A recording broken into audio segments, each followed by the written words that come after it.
আসসালামু আলাইকুম। আশা করি সবাই ভালো আছেন। আমি মেজবা আহমেদ। আজকে আপনাদের সাথে সাইকিটলার্ন ডেভেলপার রোড ম্যাপের ইন্ট্রোডাকশন নিয়ে আমরা আলোচনা করব। আমরা আজকে জানার চেষ্টা করব সাইকিটলার্ন বলতে আসলে কী বোঝায়, কেন এই সাইকিটলার্নটা আমাদের ডাটা সায়েন্স এবং মেশিন লার্নিং ক্ষেত্রেই শুধুমাত্র প্রয়োজন হয়, কেন আমরা নিউরাল নেটওয়ার্কে সাইকিটলার্ন ব্যবহার করি না, এই বিষয় নিয়ে আমরা আজকে আলোচনা করার চেষ্টা করব। সো কথা না বাড়ায় শুরু করা যাক। আমরা যখন data science, machine learning, engineering এই যে রোড ম্যাপগুলো আছে এগুলো যখন আমরা ফলো আপ করতে যাই, তখন আমাদের একটা লাইব্রেরি বা প্যাকেজের প্রয়োজন হয়, যেটাকে আমরা বলতেছি হচ্ছিল সাইকিটলার্ন। সো আজকে আমরা এটাকে একটু এক্সপ্লোর করার চেষ্টা করব।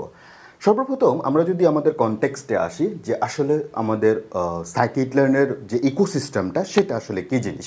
এখানে বলা হচ্ছে scikit learn is not just a library. আমরা মনে করি যে, যেমন আমি সর্বপ্রথম শুরুর দিকেও বলছি যে লাইব্রেরি বা প্যাকেজ এভাবে রিপ্রেজেন্ট করি, তাই না? But it just not a library. এটা হচ্ছে এমন একটা স্ট্যান্ডার্ড একটা প্যাটার্ন বা একটা প্যাকেজ আমরা বলতে পারি, যেটা আমরা ক্লাসিক্যাল মেশিন লার্নিংয়ে এবং ডাটা সায়েন্সের যতগুলো অ্যালগোরিদম আছে আমাদের, সেগুলোতে আমরা ব্যবহার করতে পারবো। যেখানে আমরা যখন পাইটর্স বা টেনসরফ্লো এই ধরনের অ্যাপ্রোচগুলো ব্যবহার করার চেষ্টা করি নিউরাল নেটওয়ার্কের ক্ষেত্রে, তখন আমরা কিন্তু সেখানে রিগ্রেশন, ক্লাসিফিকেশান বা ক্লাস্টারিংয়ের মতো জায়গাগুলো আমরা আসলে ব্যবহার করি না। তো এই যে জিনিসটা, গ্যাপটা আছে, এটা আসলে কেন, এটা আমরা হচ্ছে জানার চেষ্টা করব। এরপরে আমরা একটু যদি খেয়াল করি আমাদের মূল সাইকিটলার্নের যে ফ্রেমওয়ার্কটা আছে সেটা আসলে কী কাজ করে সেটা আমরা একটু খেয়াল করি। প্রথমত হচ্ছিল সাইকিটলার্ন, এটা হচ্ছিল পাইথনের একটা প্যাকেজ, ওকে। এবং এই পাইথনের প্যাকেজের মূল যে গোলটা সেটা হচ্ছিল প্রোডাকশন লেভেলের কাজ করা। আমরা যারা ডাটা সায়েন্সে বিভিন্ন ধরনের প্রজেক্ট ওয়ার্ক নিয়ে কাজ করছি, মেশিন লার্নিংয়ের বিভিন্ন ধরনের প্রজেক্ট ওয়ার্ক নিয়ে কাজ করছি, অনেকে হয়তো বা এমবিপি, মিনিমাম ভায়াবল প্রোডাক্ট, অথবা ইআরপি প্রোডাক্ট নিয়ে কাজ করছেন। তো সেই যে প্রোডাক্টগুলা যে প্রোডাকশন লেভেলে বা রিয়েল ওয়ার্ল্ডের মার্কেটে আমরা চাইলে হচ্ছিল সেল করতে পারি আর কি। সো এটা মূল গোল থাকে যে প্রোডাকশন লেভেলের প্রোডাক্টগুলোকে রেডি করা। এবং এইটার মূল ডোমেইনটা হচ্ছিল ক্লাসিক্যাল মেশিন লার্নিং। আমরা নিউরাল নেটওয়ার্কটাকে এটাকে আমরা সাইডে রাখবো। কেন রাখবো সেটা নিয়েও আমরা ইনশাল্লাহ আলোচনা করব। আমরা যদি পরবর্তীতে স্টেপসটা একটু কাউন্টিং করে চেষ্টা করি, যেখানে হচ্ছিল যে সাইফাই একটা হচ্ছিল আমাদের সায়েন্টিফিক পাইথনের একটা হচ্ছিল প্যাকেজ বা লাইব্রেরি, যেখানে বলা হচ্ছে সাইকিটলার্ন ডাজ নট স্ট্যান্ড অ্যালোন। মানে তার মানে কি, এটা এমন একটা লাইব্রেরি যেটা কিছু না কিছুর উপরে বেস করে আছে, মানে একা না। আমরা কিছু কিছু লাইব্রেরি দেখব যে শুধুমাত্র একটা বা দুইটা প্যাকেজের উপর বেস করে দাঁড়ায় থাকে। তো তারই মধ্যে একটা হচ্ছিল আমাদের সাইকিটলার্ন। এবং সাইকিটলার্ন বলতেছে যে এটা হচ্ছিল কিছু জায়েন্টসের শোল্ডারের উপর দাঁড়ায় আছে বা বেসমেন্টের উপর দাঁড়ায় আছে বলা যায়। এবং এখানে বলা হচ্ছে নামপাই এবং হচ্ছে হলো সাইপাই, মানে হচ্ছে হলো সায়েন্টিফিক পাইথন, এই দুইটার উপর বেস করে আসলে সে দাঁড়ায় আছে। এবং আমরা যখন হচ্ছে হলো নামপাই নিয়ে কাজ করব এবং সাইপাই নিয়ে কাজ করব, নামপাইটা বলা হচ্ছে হাই পারফরমেন্সে অ্যারের যে ম্যাথমেটিক্যাল ক্যালকুলেশনসগুলো আছে সেগুলো করার জন্য আমরা ব্যবহার করতেছি। এবং সাইপাই যখন ব্যবহার করব তখন ফান্ডামেন্টাল সায়েন্টিফিক অ্যালগোরিদম আমরা ব্যবহার করি, ঠিক আছে। সো এই দুইটা জিনিসের উপরে আমাদের সাইকিটলার্নটা আসলে দাঁড়ায় আছে। আমরা যদি একটু দেখি যে কীভাবে আসলে সেটা বেসমেন্টগুলোর উপর দাঁড়ায় আছে। পাইথন ইন্টারপ্রেটার হচ্ছিল আমাদের মূল একদম প্রিমিটিভ বেসলাইন, যেখানে আমরা হচ্ছিল নামপাইকে খুঁজে পাবো। এবং এই নামপাইয়ের মূল উদ্দেশ্য হচ্ছিল অ্যারে ইঞ্জিন নিয়ে কাজ করা, মানে অ্যারে মাল্টিপ্লিকেশনস, অ্যারের যে যত ধরনের ক্যালকুলেশনস আছে সবগুলো নিয়ে কাজ করবে কে, নামপাই কাজ করবে। এবং এই নামপাইয়ের অ্যারে ইঞ্জিনের যে আউটপুটগুলো বা অ্যাপ্রোচগুলো আছে সেগুলো সায়েন্টিফিক পাইথনে লিনিয়ার আলজেব্রাতে আমরা আসলে ব্যবহার করতেছি, ঠিক আছে। এবং সায়েন্টিফিক পাইথনের যে আউটপুটগুলো বা যে ডেমনস্ট্রেশনসগুলো থাকবে, সিগনিফিক্যান্ট রেজাল্টগুলো থাকবে, সেক্ষেত্রে আমরা কী করব, সাইকিটলার্ন ব্যবহার করব। তাহলে সাইকিটলার্ন কেন ব্যবহার করব, মেশিন লার্নিংয়ের অ্যালগোরিদমগুলোর সাথে ইন্টিগ্রেট করার জন্য। সেজন্য এখানে বলা হচ্ছে আমরা যদি সাইপাই এবং হচ্ছে হলো নামপাই এবং পাইথন ইন্টারপ্রেটার চিন্তা করি, এরা তিনোটাই হচ্ছে হলো ফাউন্ডেশন লেয়ার, ওকে। সো কোনো একটা বিল্ডিং বা কোনো একটা যদি স্থাপনা আমরা বিল্ড করতে চাই তখন আমরা কী করি, ফাউন্ডেশন লেয়ার দিই, অ্যান্ড দেন আমরা হচ্ছিলো আর্কিটেকচারাল ডিজাইনগুলোকে লেআউট করি। এই জায়গার ঠিক সেম জিনিস, যে ফাউন্ডেশন লেয়ারে থাকে হচ্ছে হলো সাইপাই এবং নামপাই, কিন্তু যখন অ্যাপ্লিকেশন লেয়ার আসে শুধুমাত্র আমরা তখন এই সাইকিটলার্নটা ব্যবহার করি, ঠিক আছে। তো এটা হচ্ছিল মেশিন লার্নিং। কোন ধরনের machine learning, classical machine learning. এখানে আরেকটা জিনিস আছে, সেটা হচ্ছে হলো ম্যাটপ্লটলিব। এই ম্যাটপ্লটলিবটা আমরা ব্যবহার করি হচ্ছে হলো ভিজুয়ালাইজেশনের জন্য। কিসের জন্য ব্যবহার করব, ভিজুয়ালাইজেশনের জন্য ব্যবহার করব। আর এই যে ফান্ডাস, এটা হচ্ছে আমরা টেবুলার ডাটা সেটের জন্য ব্যবহার করব। ওকে, ডাটা ফ্রেমের জন্য আমরা অ্যাকচুয়ালি ব্যবহার করব। এই জিনিসগুলো আমাদের আসলে যদি জানা থাকে, সাইকিটল্যান্ডটাও আমাদের জন্য খুব ইজি হবে আয়ত্তে আনার জন্য। আর এগুলো যদি আমরা আয়ত্তে আনতে পারি তাহলে আমাদের ডাটা সায়েন্স, মেশিন লার্নিং এগুলো আমাদের জন্য খুবই ইজি হয়ে যাবে, তাই না?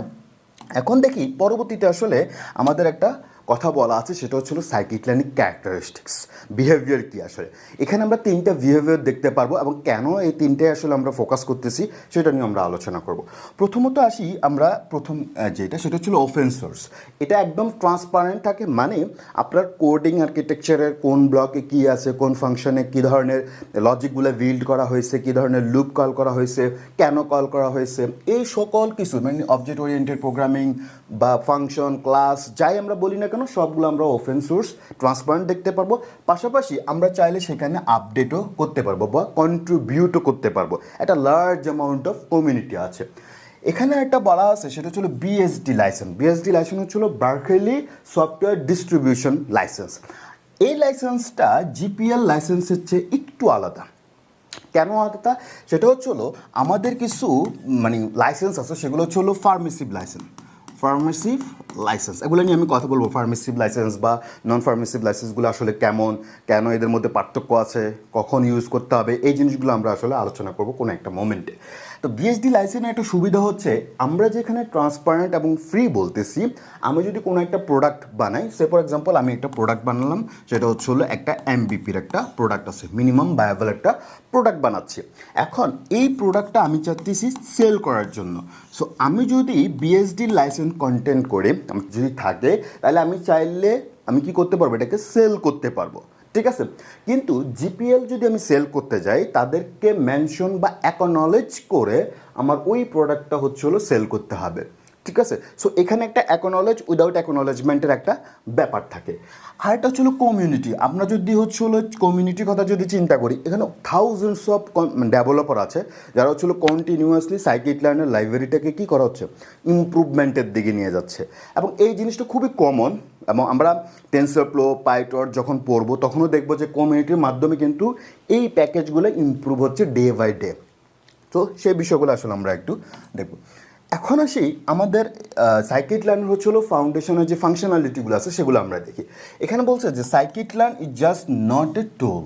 ওকে, এখানে কি বলছে, এমন একটা মানে অ্যাপ্রোচ বা আর্কিটেকচার বা ডিস্ট্রিবিউশনস আমরা যদি বলি, যেখানে হলো 6টা ডিস্টিংক্ট ফিচার থাকবে, 6টা ডিস্টিংক্ট ফিচার থাকবে। এবং এই ডিস্টিংক্ট ফিচারগুলোকে ক্যাটাগরাইজ করা হচ্ছে সুপারভাইজড, আনসুপারভাইজড এবং ইনফ্রাস্ট্রাকচারে। তাহলে সুপারভাইজড, আনসুপারভাইজড লার্নিংটার পাশাপাশি আমরা আরেকটা দেখতেছি ইনফ্রাস্ট্রাকচার।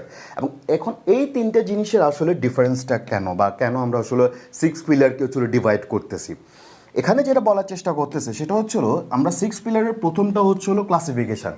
তার মানে আমাদের যে সোর্স ডাটা সেট থাকবে, সোর্স ডাটা সেটের আসলে ক্যাটাগরিগুলো যদি আমরা আইডেন্টিফাই করতে চাই, তখন সেটা হবে কি, ক্লাসিফিকেশান। কিন্তু আমাদের ভ্যালুগুলো যদি প্রিডিক্ট করতে হয়, তখন আমরা রিগ্রেশন অ্যানালাইসিসে চলে যাব। বাট যদি এমন হয় যে ভ্যালুগুলোকে প্রেডিক্টের জায়গায় আমাদের কী করতে হবে, গ্রুপিং করে দিতে হবে বা সেগমেন্ট করে করে দিতে হবে, তখন আমরা আসবো ক্লাস্টারিংয়ে।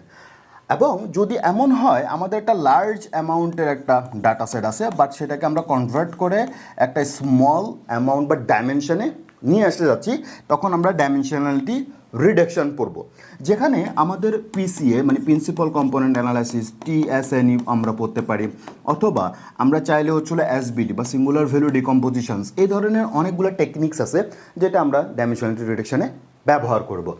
এখানে মডেল সিলেকশনস আছে, যেখানে ভ্যালিডেট করা হয়, মডেলের যে টিউনিং করা হয়, সেই টিউনিংটা মডেল সিলেকশনে হয়ে যায়। লাস্টলি আমরা যদি আরেকটা ফিলার দেখি, সেই ফিলারটা ক্লিন করে, ডাটাটাকে প্রি প্রসেস করে, ঠিক আছে? যদি এটা ক্রনোলজিক্যালি না, এটা জাস্ট ফিলারকে রিপ্রেজেন্ট করা হচ্ছে। আবার অনেকে মনে করবে না যে ক্রনোলজিক্যালি নেয় কেন, ঠিক আছে? এটা জাস্ট ফিলারকে রিপ্রেজেন্ট করা হচ্ছে। এখন আমরা যদি একটু খেয়াল করি, এখানে বলা হচ্ছে যে classification draws a lines to separate the things. মানে আমার যদি এখানে এ থাকে, এখানে যদি বি থাকে, আমাকে বলছে draw a lines to separate the things. Line draw করলাম, তাহলে এই যে দুইটা লাইন আমি ক্লাস বা এ বা অবজেক্টকে আলাদা করে দিছি এই লাইনের মাধ্যমে, এটা হবে আমাদের ক্লাসিফিকেশান। বাট যদি রিগ্রেশনের ক্ষেত্রে আসি, বলছে যে draw a lines to follow the trends, তাহলে কি হবে, তার মানে এ যদি আমার প্রথম একটা ট্রেন্ড হয়, এরপরে যদি বি আর একটা ট্রেন্ড হয়, তাহলে এখানে একটা পয়েন্ট আছে, এখানে একটা পয়েন্ট আছে, তাহলে আমি কি করব, লাইনটা ড্র করব, ঠিক আছে। এবং লাইনটা যদি ড্র করে আমি ওদেরকে প্যানেলের মধ্যে ফেলে দিই, তাহলে এটা হয়ে যাবে কি লিনিয়ার রিগ্রেশন। আবার এরকমও হইতে পারে, এমন না যে এটা শুধুমাত্র লিনিয়ারলি হবে, এটা পলিনোমিয়ালও হইতে পারে, এটাও পলিনোমিয়ালও হইতে পারে, তাই না। তো তখন পলিনোমিয়াল রিগ্রেশনের দিকে চলে যাবে। ঠিক সেম আরেকটা জিনিস হচ্ছিল ডাইমেনশনাল রিডাকশনের ক্ষেত্রে স্কোয়াশ দি ডাটা, মানে কি শ্রিঙ্ক করে, মানে একদম কমায় ফেলে, ঠিক আছে, স্কোয়াশ করে ফেলে। এটা হচ্ছিল আমাদের ডাইমেনশনালিটি রিডাকশনের বিষয়। যেমন স্পঞ্জের মধ্যে আপনি যখন পানি দিবেন, এটা মোটামুটি একটা লাইক শেপ ধারণ করে ফেলবে। আপনি যদি স্কোয়াশ করেন তখন দেখবেন যে কিছু পানি বের হয়ে যাবে, কিছু থাকে, কিছু পানি বের হয়ে যায়, সাইজটা কী হয়ে যায়, রিডিউস হয়ে যায়, কাইন্ড অফ এরকম। আমাদের এখানেও সেম জিনিস, যেমন আমরা যদি ক্লাসিফিকেশনসের এর কথা বলি, এটা যদি ভি এর কথা বলি, তাহলে এটা হচ্ছিল এ ক্লাস, এটা বি ক্লাস। কিন্তু যদি আমরা এখানে আসি A point, B point, C, D, E and F point, তাহলে এটা হচ্ছিল একটা ট্রেন্ড ফলো করতেছে, লিনিয়ার রিগ্রেশন। আর এখানে হচ্ছিল আমরা কি করতেছি, এর সবগুলো ডাটাকে একটা গ্রুপে রাখতেছি, বি এর সবগুলো ডাটাকে একটা হচ্ছিল গ্রুপ করে নিচ্ছি। এখন ডাইমেনশনাল রিডাকশনের ক্ষেত্রে হচ্ছিল কি, এর যদি 3D হয় তাহলে সেটাকে হচ্ছিল 2Dতে কনভার্ট করাটা হচ্ছিল ডাইমেনশনালিটি রিডাকশন। এই জিনিসগুলো আমরা আস্তে আস্তে এক্সপ্লোর করব, বিকজ অফ আমাদের এখানে অনেকগুলো টপিকস আছে, টার্মিনোলজি আছে, যেগুলো আমাদেরকে ডে বাই ডে এক্সপ্লোর করতে হবে। সো আমি চেষ্টা করতেছি যাতে সাইকিট লার্নের যত অ্যাপ্রোচ আছে সেগুলো যাতে আপনাদের ক্লিয়ার হয়ে যায় অ্যাট এ টাইমে, যারা আমরা নতুন আর কি, যারা আমরা পারি আলহামদুলিল্লাহ, এটা অনেক ভালো একটা জিনিস। সো আমাদের এখানে ফিলার্সগুলো যে আমরা বলছিলাম 6টা ফিলার্স আছে, এরা কী করতেছে, আমাদের মডেলের মধ্যে থাকবে। মডেল কি মডেল হতে পারে, লিনিয়ার রিগ্রেশন মডেল হতে পারে, লজিস্টিক রিগ্রেশন মডেল হতে পারে, এসবিএম হইতে পারে, কেএনএন হইতে পারে, তাই না, অনেকগুলো মডেল আমাদের আছে। এবং preprocessing happens before the model see the data. তাহলে আমরা যে 6 নম্বর ফিলারের কথা বলছিলাম প্রি প্রসেসিং, সেটা হবে কি মডেল যখন ট্রেন হবে ঠিক তার আগে হলো প্রি প্রসেসিংটা কাজ করবে। মডেল এখনও ডাটা সেট দেখেই নাই, তখনই প্রি প্রসেসিং স্টার্ট হবে।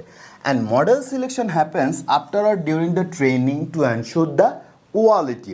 তার মানে আমি যদি চিন্তা করি, এটা আমার র ডাটা, কী ধরনের র ডাটা, সে ফর এক্সাম্পল হচ্ছিলো রেইনের একটা হচ্ছিলো র ডাটা আমার কাছে আছে। এখন আমি কি করলাম, এখানে হচ্ছিলো ফ্রি প্রসেসিং করলাম উইথ স্কেলার, অ্যানকোডার্স অথবা ইম্পিউটার্স, যেখানে আমরা রেঞ্জ করি অথবা হচ্ছিলো শ্রিঙ্ক করি, ঠিক আছে, অথবা হচ্ছিলো মিসিং ভ্যালুগুলোকে সলভ করি। এই ধরনের অনেকগুলো অ্যাপ্রোচ আছে যেগুলো আমরা এখানে কাজ করব। দেন আফটার ক্লিনিং ডাটাগুলো যখন পাবো, সেগুলো আমরা অ্যালগোরিদমে পাঠাবো। এই অ্যালগোরিদমে পাঠানোর সময় আমাদেরকে বলা হচ্ছে এস্টিমেটরের কথা। এস্টিমেটর হচ্ছিল এমন একটা অবজেক্ট, আমরা যদি বলি সার্কিট লাইনের মধ্যে, যেটা হচ্ছিলো একদম লাইক কাইন্ড অফ এরকম একটা ইউনিফর্ম ডিস্ট্রিবিউশন হিসেবে কাজ করে। মানে আপনি যদি একটা মডেল শিখেন ভালোভাবে, সে ফর এক্সাম্পল আমরা লিনিয়ার রিগ্রেশন খুব ভালোভাবে শিখতেছি, ঠিক আছে, আপনি যদি লিনিয়ার রিগ্রেশন খুব ভালোভাবে শিখেন, এই এস্টিমেটরের একটা বৈশিষ্ট্য হচ্ছে আপনি সার্কিট লাইনের each and every model use করতে পারবেন, ক্যাপাবল হয়ে যাবেন। এইটা হচ্ছিল এস্টিমেটরের একটা সুযোগ। আমাদের নেক্সট লেকচারগুলো এস্টিমেটর নিয়েই হবে। এরপর হচ্ছিল ড্রাফট একটা মডেল আসবে, যেখানে আমরা মডেল সিলেকশনে পাঠাবো। ওকে, সো মডেল সিলেকশন থেকে তো আমরা ওই সময় গ্রিড সার্চ, ক্রস ভ্যালিডেশন, তারপর হলো লাইক বিভিন্ন ধরনের অ্যাপ্রোচ আছে, সেগুলো আমরা ফাইন টিউনিং জন্য ব্যবহার করতে পারি। সো ফাইন টিউনিং যখন করব, তখন আবার অ্যালগোরিদমে আমাদের টিউনিং রেজাল্টটা, হাইপার প্যারামিটার টিউনিং রেজাল্টটা আবার কোথায় আসবে, অ্যালগোরিদমে আসবে। ফাইনালি আমরা কি করব, একটা ফাইনাল মডেল সিলেক্ট করব, ঠিক আছে। ওই মডেলটা যখন আসবে, তখন আমাদের এখান থেকে প্রিডিকশন আসবে, অথবা এমনও আছে যে আমাদের কী হচ্ছে ক্লাসিফিকেশান আসতে পারে। মানে আমরা বিভিন্ন ধরনের আউটপুট বা ডিসিশন মেকিংয়ে চলে যাব। এটা হচ্ছে অ্যাপ্রোচ। এখন আমরা যদি একটু চিন্তা করি, এই এস্টিমেটরের যখন কথা বলতেছিলাম, আমি বলতেছিলাম যে একটা যদি আপনি ভালোভাবে শিখেন, বাকিগুলো আপনি ইজিলি পারবেন। এটাকে বলতেছি আমি ডাক টাইপিং। মানে কি, দেখবেন হাঁসেরা যখন হাঁটে, তাহলে একটা হাঁস যেভাবে হাঁটতেছে, বাকি হাঁসগুলো হলো কি একই রকম হাঁটতেছে, তাই না, কপি করতেছে, ওয়ান কাইন্ড অফ অ্যাপ্রোচগুলো বা স্টেপসগুলো ফলো করতেছে। ঠিক সেম আমরা যখন সার্কিট লাইনে আসবো, তখন আমাদের সবগুলো মডেল একই স্টাইল ফলো করবে, একই স্টাইল ফলো করবে, একই রুট বা একই পাথ বা একই ট্র্যাজেক্টরি ফলো করবে। এই জিনিসটাকে বলা হয় হচ্ছে হলো ডাক টাইপিং।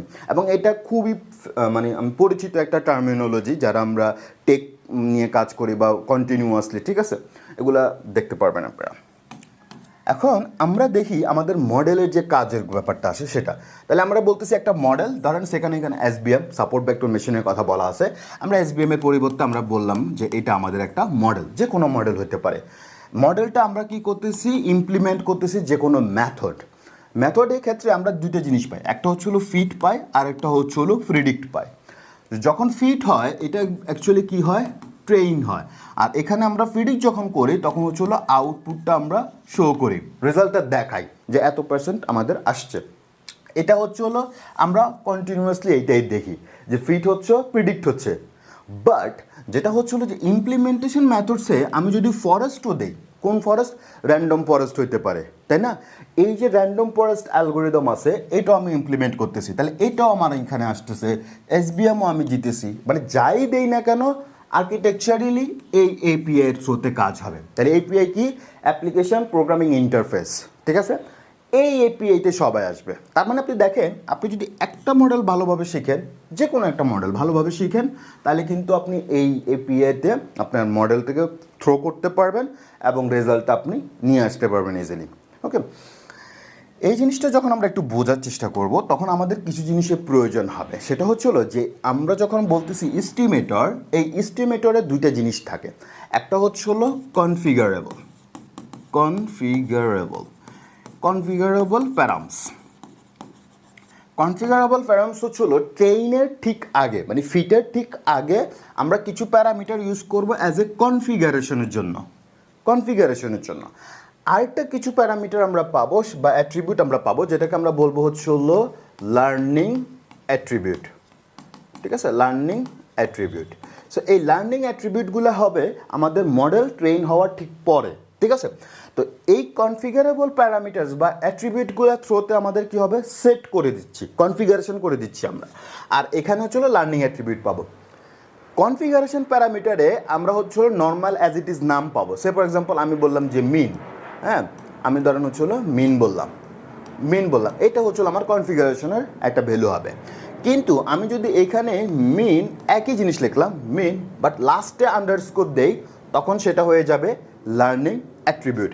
তো এই জন্য আমরা খেয়াল করবো, দেখেন যে self.c.kernel এগুলো হচ্ছিল আমাদের কি, কনফিগারেবল প্যারামিটার, আমরা কনফিগার করে দিচ্ছি। আর যখন আন্ডারস্কোর পাবো তখন সেটাকে লার্নিং অ্যাট্রিবিউট বলবো। এই জিনিসটা এখানে বলা হয়েছে। আচ্ছা, এখন আসি আমাদের একটা মজার জিনিস আমি মনে করি, সেটা হচ্ছিল পাইপলাইন্সের একটা বিষয় হচ্ছে হলো আমরা যখন কোনো মডেল ডিজাইন করি, ওয়ার্কফ্লো ডিজাইন করি বা ফ্লোচার্ট ডিজাইন করি বা ডায়াগ্রাম ডিজাইন করি, আর্কিটেকচার ডিজাইন করি, তখন আমাদের কি করতে হয়, এমন একটা স্ট্র্যাটেজি ফলো করতে হয় যেটা কনসিস্টেন্টলি একই পাথ ফলো করে। তো সেক্ষেত্রে আমরা যেটা দেখতেছি, আমরা একটা ভ্যালু দিলাম, সেটা হচ্ছে স্কেলার ভ্যালু, আউটপুট এক্স হবে আর ইনপুট আবার হচ্ছে ওই এক্সটা ট্রান্সফার হবে আমাদের পিসিএতে, প্রিন্সিপাল কম্পোনেন্ট অ্যানালাইসিসে। তো এখানে একটা টেকনিক কাজ করে, সেটা হচ্ছে স্ন্যাপ টেকনিকের মূল কাজ হচ্ছিল কি, যে আমার এখানে যে স্কেলার পয়েন্টের যে শেপ ছিল বা ডাইমেনশন ছিল বা ডাটা যে বিহেভিয়ার ছিল, ঠিক সেম জিনিসই পরবর্তী লেয়ারে এসে পাঠিয়ে দেবে। একই জিনিস পিসিএ থেকে হচ্ছিল মডেলের দিকে ট্রান্সফার হবে, এইটা বলতেছি আমরা স্ন্যাপ। সো এখানে সুবিধা কি, যে we can snap the blocks together to build complex workflow without writing glue code. এই গ্লু কোডটা মিনিং কি, গ্লু কোড হচ্ছিল এরকম যে ধরেন আমি একটা কোড লিখলাম, এটা হচ্ছিল আমাদের একটা কোড ব্লকস, আমরা কোড লিখলাম আর একটা কোড লিখলাম। তো এখানে দেখেন এইটা কোড, এই কোডটা যদি আমার এ হয়, এই কোডটা যদি বি হয়, এদেরকে আমার অ্যাড করতে হয়, ঠিক আছে? অ্যাড করে আলাদা আলাদা কম্পোনেন্টসকে অ্যাড করে তারপর আমাকে পাঠাইতে হয়। কিন্তু গ্লু কোডের যদি আমরা এই সাইকিট-লার্নের পাইপলাইন ইউজ করি, গ্লু কোড আর প্রয়োজন হয় না। তখন আমরা এমন একটা স্ট্র্যাটেজি ফলো করব যেখানে মানে একটা প্লেসের মধ্যে সবাই অ্যাভেলেবেল থাকবে, ঠিক আছে? সো গ্লু কোড করলে যেটা হয় যে আমাদের কম্পিটিশনালি একটু কস্ট বেড়ে যায়, উইদাউট গ্লু কোডে আমাদের জন্য একটু সুবিধা হয়, ঠিক আছে? তো দ্যাটস ওয়াই আমরা হলো এই অ্যাপ্রোচটা ফলো করবো, পাইপলাইনের অ্যাপ্রোচটা। এখানে আরেকটা মজার জিনিস হচ্ছে হলো কিছু সেন্সিয়েবল ডিফল্টস ভ্যালু আছে। ডিফল্ট ভ্যালুগুলো কি, এগুলো আপনি যদি সেট করেও দেন নাও করে দেন কোনো অসুবিধা নেই। যেমন আমি যদি লিখি সে ফর এক্সাম্পল এখানে একটা মডেল দেওয়া আছে নাম্বার অফ এস্টিমেটর, ঠিক আছে। সো আমি নাম্বার অফ এস্টিমেটর যদি এখানে 100 দেই 10 দেই, এটা আমরা ডিফাইন করে দিলাম। কিন্তু আমি যদি বলি যে ক্রাইটেরিয়ন আমি দেবো না, তাহলে কোনো সমস্যা নেই, বাই ডিফল্ট জিনি হয়ে যাবে। আমি যদি বলি ম্যাক্সিমাম ডেপথ আমি দিব না, বাই ডিফল্ট সেটা নান, কোনো ভ্যালু নেবে না। কিন্তু আমি চাইলে ম্যাক্সিমাম ডেপথ ইকুয়াল 5, 10, 11 যাই ভ্যালু দিতে চাই দিতে পারবো। এই জিনিসটা হচ্ছে হলো আমাদের সেন্সিয়েবল ডিফল্টস ভ্যালুগুলো, ঠিক আছে, যেটা আমরা টিউনিংয়ের সময় আমরা চাইলে চেঞ্জ করতে পারবো কন্টিনিউয়াসলি। এখানে একটা জিনিস হচ্ছে হার্ডওয়্যারের ক্ষেত্রে ক্লাসিক্যাল এবং ডিপ লার্নিংয়ের ক্ষেত্রে যে লার্নিং মেথডটা আছে সেটা। এবং এখানে দেখেন যখন আমরা হচ্ছে হলো সাইকিট-লার্ন ইউজ করতেছিলাম তখন কিন্তু আমাদের প্রত্যেকটা স্টেপস কিন্তু খুব ইজি মনে হচ্ছিল যে হ্যাঁ এই টার্মিনোলজিটা আমাদের ফ্লো ফলো করতেছে, কনসিস্টেন্সি ফলো করতেছে বা ওয়ার্ক ফ্লো ফলো করতেছে। কিন্তু যখন আমরা পাইটর্চে আসবো বা টেনসর ফ্লোতে আসবো তখন কিন্তু আর ওই কনসিস্টেন্সিটা থাকবে না, তখন আবার গ্লু কোডের কনসেপ্টটা চলে আসবে। এবং it comes down data structure and hardware related একটা কনসেপ্ট চলে আসে যখন আমরা নিউরাল নেটওয়ার্ক অথবা হচ্ছে হলো ক্লাসিক্যাল মেশিন লার্নিংয়ের কথা চিন্তা করি। এই জন্য এখানে যে জিনিসটা হয় সেটা হচ্ছে হলো এই অ্যাপ্রোচটা। যখন আমরা ডাটা দিব, ডাটাটা যদি এরকম হয় যে টেবুলার ডাটা হয়, এক্সেলের ডাটা হয় বা ডাটাবেজের ডাটাগুলো হয়, তখন আমরা হচ্ছে হলো স্মল বা মিডিয়াম সাইজের ক্ষেত্রে সিপিইউ ব্যবহার করতে পারি। ওকে, তো এই জায়গার ক্ষেত্রে আমরা ডিসিশন নিয়ে নেব, ওকে আমার যেহেতু ডাটাটা হচ্ছিল টেবুলার ডাটা, আমি তাকে ওটা ফরম্যাট করার জন্য কি করে নিচ্ছি, সাইকিট-লার্ন আমরা ব্যবহার করে নিচ্ছি। কিন্তু সেটা যদি পারসেপচুয়াল ডাটা সেট হয়, যেমন image data, audio data, text data, এরকম যদি কিছু হয় তাহলে সেক্ষেত্রে হচ্ছিল আমাদের জিপিইউতে যেতে হবে।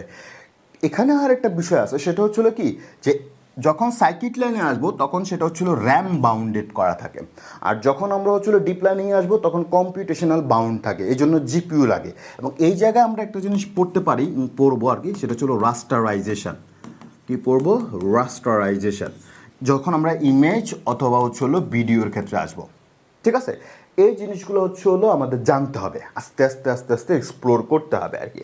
তো এখানে একটা কথা আছে, কোশ্চেন্স আছে, সেই কোশ্চেন্সটা হচ্ছে এরকম, যখন আমি সাইকিট-লার্ন ব্যবহার করব তো এটা কাদের জন্য ব্যবহার করব? তো সাইকিট-লার্ন হচ্ছে হলো for engineer, does it works মানে প্রেডিকশান বা ক্লাসিফিকেশনসের যে অ্যাকুরেসি মেজারমেন্টগুলো আছে সেগুলো করার জন্য। কিন্তু যখন আমরা স্টেটস মডেল ব্যবহার করব, স্টেট মডেলসের মূল উদ্দেশ্য হচ্ছিল সায়েন্টিস্টদের জন্য, মানে why does it work. Okay, so statistical inference অথবা ফি ভ্যালুসগুলোর জন্য আমাদের কি প্রয়োজন হবে? স্টেট মডেলস ব্যবহার করবেন।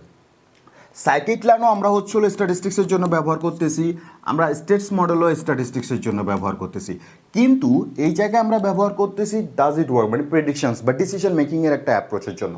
আর স্টেটস মডেল ব্যবহার করবে এই কারণে যে আমাদের ডাটাটার বিহেভিয়ার কেমন, সেটা কেমন পারফরমেন্স করতেছে। যেমন এখানে আমরা একটা মডেল ব্যবহার করতে পারি, সেটা হচ্ছে হলো ওএলএস মডেল আমরা ব্যবহার করতে পারি, অর্ডিনারি লিস্ট স্কোয়ার মডেল ব্যবহার করতে পারি, যেখানে আমাদের কল করার জন্য এপিআই লাগবে। মানে এপিআই মিনস হচ্ছে হলো অ্যাপ্লিকেশন প্রোগ্রামিং ইন্টারফেস, যেটা আমরা এখান থেকে এই ওএলএস বা আদার্স মডেলগুলো কল করতে পারবো।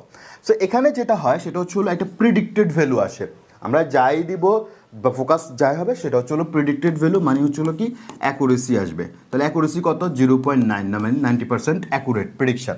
কিন্তু যখন এখানে আসবো তখন আমরা দেখবো ডাটার বিহেভিয়ার বা মডেলের বিহেভিয়ার। তো মডেলের বিহেভিয়ার দেখতে গেলে কোএফিসিয়েন্ট ভ্যালু 0.5, পি ভ্যালু 0.01, যেখানে পি ভ্যালুর ক্ষেত্রে যদি আমরা একটু খেয়াল করি, আমরা আস্তে আস্তে পড়বো তো, বাট আমি একটু হিন্টস দিয়ে দিচ্ছি যাতে আপনাদের একটা ইয়ে থাকে। সো ফি ভ্যালুর একটা ব্যাপার থাকে, সেটা হচ্ছে হলো 0.05-এর একটা ব্যাপার থাকে, হ্যাঁ, লেস দ্যান যদি 0.05-এর ক্ষেত্রে হয়, এই জিনিসটা একটা ব্যাপার হয়। তো এখানে সিগনিফিকেন্ট কিনা নন সিগনিফিকেন্ট কিনা এই ভ্যালুগুলো আসলে জানা যায় স্টেট মডেলসের থ্রুতে, ঠিক আছে। আবার আর স্কোয়ারের ভ্যালু আছে, অ্যাডজাস্টেড আর স্কোয়ারের ভ্যালু আছে, ডাব্লিউ ওয়াটসনের ভ্যালু আছে, এইরকম অনেক কিছু আমরা এখান থেকে ইন্টারপ্রেট করতে পারবো, ঠিক আছে। আচ্ছা, এখন এখানে একটা জিনিস হচ্ছিল, ডাটা নিয়ে যখন আমরা কাজ করতে যাব তখন সাইকিট-লার্নের ম্যাথমেটিক্যাল অ্যাপ্রোচ থাকে, টেবিলসে না। সাইকিট-লার্নে কী হয়? ম্যাথমেটিক্যাল অ্যাপ্রোচ, অ্যালজেব্রা ক্যালকুলেশনসগুলো, ম্যাট্রিক্স ক্যালকুলেশনসগুলো বা অ্যারের ক্যালকুলেশনসগুলো সেগুলো হয়। এটা ফান্দাসের বিভিন্ন ডাটা ফ্রেম নিয়ে কাজ করে, কিন্তু কাজ করলেও সে কী করে তখন হচ্ছে হলো এই পান্দাস ডাটা ফ্রেমটাকে অ্যারেতে কনভার্ট করে ফেলে। কিন্তু করেটা কীভাবে সেই জিনিসটা একটু যদি দেখি। করা হচ্ছিল এভাবে। ধরুন আমরা যদি হচ্ছিল মেটা ডাটা দেই, এটা হচ্ছিল কলামস, যেটা আমরা বলতেছি কি ফিচারের ডাটা হিসাবে। আর এখানে যখন আমরা দিতেছি সেটা হচ্ছিল রো এর ডাটা। সো রো হচ্ছিল বেসিক্যালি আমাদের অ্যাট্রিবিউট বা কতগুলো আইটেমস আছে সেগুলো স্যাম্পলস। এরা কি হয় টু নামপাই মাধ্যমে কনভার্ট হয়ে যায় অ্যারেতে। তাহলে ছিল ডাটা ফ্রেমে, টু নামপাই অ্যারের মাধ্যমে কি হয়ে গেছে, অ্যারেতে কনভার্ট হয়ে গেছে। কনভার্ট হয়ে দেন আমাদের হচ্ছে হলো ফিউ নাম্বারস অ্যালজেব্রিক ক্যালকুলেশনসগুলো চলে আসে। ঠিক আছে, তো ডিরেক্টলি আমরা যদিও বলতেছি এখানে যে আমাদের টেবিলস আমরা দিচ্ছি, কিন্তু সে কাজ করে কিভাবে, ম্যাথে। ওকে, সেটা কিভাবে, এই প্রসিডিওরে। এখন এখানে যদি আমরা আরেকটা জিনিস খেয়াল করি, আমাদের সে সার্কিট লাইনের requires the entire data set to see the র্যামের একটা ব্যাপার থাকে কিন্তু। যেমন কিছু ডাটা সেট আছে যখন আমরা কন্ট্রাস্টিভ লার্নিং পড়বো, সো কন্ট্রাস্টিভ লার্নিংয়ে যেটা হয় সেটা হচ্ছে হলো ডাইনামিক, মানে ডাটা সেট কন্টিনিউয়াসলি আসতেই থাকবে এরকম একটা বিষয় থাকে। কিন্তু যখন আমরা সার্কিট লাইনে কাজ করব, সার্কিট লাইনের একটা প্রসেস হচ্ছে যে যতগুলো র্যাম আছে, ধরুন আমার যদি হচ্ছে হলো র্যাম 3 GB হয়, হ্যাঁ, তাহলে হচ্ছে হলো এর বেশি আমার ডাটা সেট হতে পারবে না, সোজা কথা। যদি হয় তাহলে ক্র্যাশ করবে। কিন্তু আমরা যখন নিউরাল নেটওয়ার্কে যাব এরকম কোনো বিষয় হয় না, কারণ আমরা দেখছি যে ওখানে আমরা 300 GB পর্যন্ত ডাটা আমরা চাইলে, আমাদের ক্যাপাসিটি যদি বেশি হাই থাকে র্যাম, তাহলে সেক্ষেত্রে আমরা কাজ করতে পারি। ঠিক আছে, কিন্তু সার্কিট লাইনে সেটা সম্ভব না, এই জন্য আউট অফ কোর হয়ে যায় তখন। ঠিক আছে, এটা একটা বিষয়। আরেকটা জিনিস বলছে যে ডাটা যদি র্যামের চেয়ে বেশি হয় মাস্ট বি ক্র্যাশ করবে। তো যখনই দেখবেন যে আপনার ডাটা সেট অনেক বেশি বড়, আপনি সার্কিট লাইন ইউজ করতেছেন, মেক শিওর দ্যাট যে আপনার ডাটা এবং র্যামের মধ্যে কোনো ধরনের মানে কন্ট্রাডিক্ট যাতে না হয়। তো এই বিষয়টা একটু খেয়াল করবেন। ঠিক আছে, এন্টায়ার ডাটা সেটের ক্ষেত্রে একটা ব্যাপার আছে। সো যখন আমরা হচ্ছে হলো বড় একটা ডাটা সেট দেবো, এখানে আমরা এন্ট্রি করবো, তখন এটা মেমোরি এরর আসবে। সলিউশনস কি, সলিউশনস হলো ডেস্ক বা স্পার্ক ব্যবহার করতে পারি। স্পার্ক ব্যবহার করলে তখন আমাদের ক্যাপাসিটি বাড়বে, ক্যাপাসিটি বাড়লে আমাদের তখন আর সমস্যা আসবে না আর কি, ইনস্ট্যান্ট একটা সলিউশন বলা যায় আর কি। ঠিক আছে, তাহলে যদি সিপিইউ অনলি আর্কিটেকচারের কথা যদি চিন্তা করি তাহলে হচ্ছে হলো সার্কিট লাইন, আর জিপিইউ অনলি যদি চিন্তা করি তাহলে হচ্ছে হলো পাইটর্চ, টেনসরফ্লো অ্যান্ড আদার স্টাফ যেগুলো আছে সেগুলো আমরা ইউজ করতে পারি। ঠিক আছে, ওকে। এখানে আমরা সার্কিট লাইনের ক্ষেত্রে লাস্টের দিকে যদি আমরা খেয়াল করি যে যদি স্ট্রাকচারাল ডাটা থাকে তাহলে সেক্ষেত্রেও আমরা সার্কিট লাইন ব্যবহার করতে পারতেছি। And it doesn't understand the perceptual data, মানে যে image data, tabular like audio data, video data, এগুলো হচ্ছিলো সে আন্ডারস্ট্যান্ড করতে পারে না। তখন আমাদেরকে হচ্ছিলো নিউরাল নেটওয়ার্কে মুভ অন করতে হয়। সো নেভার ট্রাই এলএলএম, হ্যাঁ, যে আপনি লাইক ফেস ডিটেকশন বলেন, অবজেক্ট ডিটেকশন বলেন, গেস্টার ডিটেকশন বলেন, ওকে, বা আপনার ট্রাফিক লাইনের বা ট্রাফিক সিগন্যাল ডিটেকশন বলেন, এই ধরনের কাজগুলোর ক্ষেত্রে আমরা সার্কিট লাইনে আসলে যেতে পারবো না, তখন আমাদেরকে সুইচ করতে হবে নিউরাল নেটওয়ার্কে। সো আমরা চেষ্টা করব, মানে আমাদের এই আজকে সেটা চেষ্টা করবো যে কীভাবে আসলে সার্কিট লাইনের ইনফ্রাস্ট্রাকচারটা কাজ করে, কীভাবে ফরমেশনসটা আসতেছে, তার ডিপেন্ডেন্সি কী, ওয়ার্কিং ফ্লো কী, এই বিষয়গুলো আমরা জানার চেষ্টা করবো। এবং এখানে আজকে আমাদের যেটা একটা মজার টার্মিনোলজি ছিল সেটা হচ্ছে এস্টিমেটর। তো আমরা চেষ্টা করব যে নেক্সট লেসনগুলোতে আমরা হচ্ছে এস্টিমেটর সম্পর্কে জানার চেষ্টা করব, হাইপার প্যারামিটার সম্পর্কে জানার চেষ্টা করব, ইভেন আমরা হচ্ছে ফ্রি ট্রেন এই যে মডেলগুলো আছে এগুলো সম্পর্কে আমরা আসলে জানার চেষ্টা করব। সো আই হোপ সো যে মানে আমরা যদি একটু ক্রনোলজিক্যালি সবগুলো লেসন কমপ্লিট করতে পারি, সার্কিট লাইন আমাদের জন্য একদম ইজি হয়ে যাবে। আর সার্কিট লাইন ইজি মানে আপনি ক্লাসিক্যাল মেশিন লার্নিং বা ডাটা সায়েন্সের যে কোনো ধরনের প্রজেক্ট ওয়ার্ক আপনি খুব ইজিলি করতে পারবেন। ওকে, সো ইনশাল্লাহ নেক্সট সেশনে দেখা হবে। তিল দেন সবাই ভালো থাকবেন, সুস্থ থাকবেন। আল্লাহ হাফেজ, আসসালামু আলাইকুম।